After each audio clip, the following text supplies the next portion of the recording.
뭐가 고민이야? 연애를 하고 싶은데 주변에 이상형이 없어요. 이상형이 없어? 네. 너는 그들의 이상형이야? 안 되니까 니가. 오늘은 연애할 때 절대 놓치면 분명히 후회하는 유형에 대해 말해보겠습니다. 어떤 남자가 진짜 좋은 남자일까? 그리고 내가 그런 남자를 만나고 있거나 이미 만났다면 지나고 나서 그 사람이 얼마나 괜찮았던 사람인지 한 번쯤 생각난 적 있을 거예요. 우리가 흔히 말하는 좋은 남자는 각자 기준이 다 다를 수 있죠. 외모, 성격, 경제력 등 다양한 요소가 생각날 수 있는데 진정한 좋은 남자는 수치로 표현하기 어려운 그 이상의 무언가를 가진 사람입니다. 우리는 그걸 누군가는 느낌이라고도 하고 지나고 나서 보통 깨닫죠. 아, 이 사람만큼 나에게 잘해준 좋은 사람이 없었구나라고요. 그런데 좋은 사람들은 떠나간 뒤 돌아오질 않죠. 그렇지 않나요? 오늘은 그런 남자의 특징을 하나씩 이야기하면서 어떻게 놓치지 않고 그 사람의 가치를 알아볼 수 있는지 이야기해 보겠습니다. 우리가 말하는 좋은 남자는 단순히 잘생기고 능력 있는 사람을 말하지 않습니다. 물론 외모나 경제력도 중요한 요소일 수 있지만 그것만으로는 충분하지 않아요. 그래서 오늘 여러분들과 공유할 좋은 남자의 첫 번째 특징은 말이 바뀌지 않는 사람입니다. 여자한테 막 매력을 느껴서 막 흥분해가지고 잘해주는 거, 그때는 이제 말을 좋게 해서 사이를 좋게 하려고 해요. 맞아. 내 편 들어주고. 근데 이 언어값은 계속된다고 보기가 어려워요.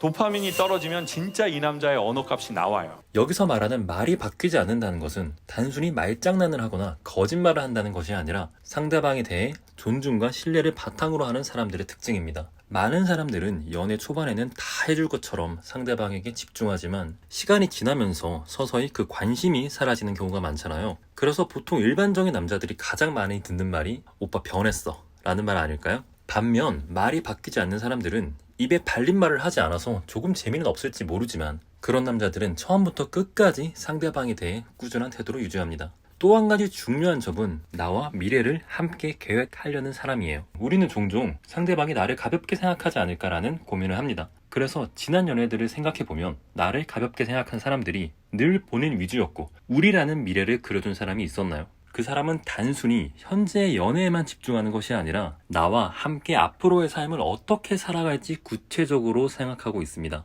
그래서 만날 때마다 우리의 미래를 그리면서 말하는 사람은 절대 상대방을 가볍게 보고 말하지 않습니다. 연애 초반에 뜨거운 감정에만 매달리는 것이 아니라 우리의 미래를 위해 차분하게 준비하는 모습이 중요한 포인트죠. 만약 관계가 정리되지 않은 상황이었다면 상대방이 말하는 미래에 내가 포함되어 있는지 그리고 그 사람이 나와 함께하고 싶은지 그 의중이 분명히 대화 내에서 티가 나게 되어 있습니다. 그 내용이 궁금하시면 위 영상을 참고해주세요. 이제 우리가 알아볼 세 번째 특징은 바로 바람을 피우지 않는 남자입니다. 당연한 거 아니야? 라고 생각할 수 있지만 그 당연한 걸 못하는 혹은 안 하는 사람이 엄청 많다는 거 알고 계시지 않나요? 사실 바람을 피우는 남자들의 행동은 금방 드러나기 마련이죠. 근데 그런 남자들을 미리 알아차릴 수 있는 몇 가지 신호가 있습니다. 첫 번째로 바람을 피우는 남자들은 대개 자신의 휴대폰을 숨기려고 하거나 방해금지 모드 혹은 수면 모드로 여러 핑계를 두며 여러분을 만날 때 따로 설정을 해둡니다. 그래서 만약 당신이 만나고 있는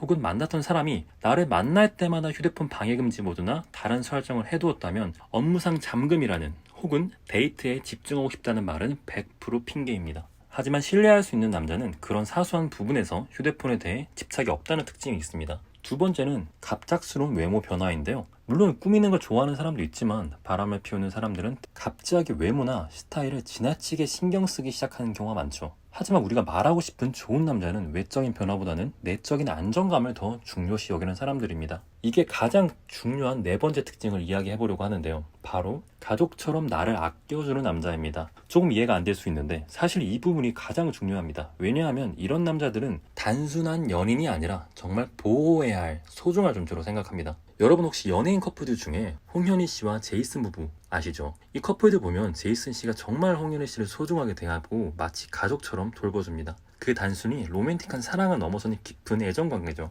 가족처럼 아껴주는 남자는 단순히 연애만 하는 것이 아니라 그 사람을 책임지려는 마음이 큽니다. 그가 나에게 보여주는 모든 작은 행동에서 그 진심이 드러나요. 내가 힘들 때, 내가 아플 때 그는 나를 돌봐주고 지켜주며 우리 관계에 대해 가장 중요한 책임감을 잊지 않습니다. 이런 남자와 함께하면 마치 내 가족 안에서 사랑받고 보호받고 있는 느낌을 받게 되는데요. 그것이 정말 큰 안도감을 줍니다. 그리고 이런 안정감은 단순한 연애가 아닌 평생 함께 할 수 있는 사람임을 느끼게 해줍니다. 사람들은 종종 열정적이고 자극적인 사랑의 매력을 느끼기도 하지만 시간이 지나면 알게 됩니다. 나에게 정말 필요한 좋은 사람은 내게 안정감을 주는 사람이란 걸요. 자, 이렇게 오늘은 연애할 때 절대 놓치면 분명히 후회하는 유형에 대해 알아보았습니다. 저도 누군가를 만날 때 헤어짐을 정리하며 내가 좋은 사람이었을까? 라는 생각을 늘 하지만 누군가에게 이런 제 모습이 좋았을 수도 있고 좋지 않았을 수도 있다고 생각합니다. 이제는 서로에게 100%라는 없지만 그 부족한 부분을 조금 이해하고 안고 가는 관계가 가장 이상적이지 않을까라는 생각을 해봅니다. 그리고 늘 주변에서 좋은 사람을 만나기 위해서는 너가 먼저 좋은 사람이 되라 라고 하지만 그렇게 말하는 사람들도 다 제각각의 좋은 사람의 기준이 다 다릅니다. 좋은 사람의 그 기준이 얼마나 많은 사람들을 충족해야 내가 정말 좋은 사람일까요? 라는 생각도 해봅니다. 그래서 제가 내린 결론은 헤어지고 나서 내가 정말 그 사람의 어떤 부분이 정말 좋았구나 를 하나씩 정리해보기로 했고, 그러면서 많은 사람들의 좋은 사람의 기준이 아닌 나와 잘 맞는 사람이 좋은 사람이란 결론에 도달하게 되었습니다. 그래서 다음 이 시간에는 나와 잘 맞는 사람을 첫 만남에 어떻게 알아볼 수 있을까에 대한 영상을 같이 제작해 보도록 하겠습니다. 오늘 영상 어떠셨나요? 채널이 작아서 구독을 눌러주시지 않으면 다음에 좋은 영상도 확인하기 어려우니까요. 다음 영상이 궁금하신 분들은 구독 한 번씩만 부탁드리겠습니다. 다른 궁금한 점이 있다면 아래 댓글로 문의해주세요. 감사합니다.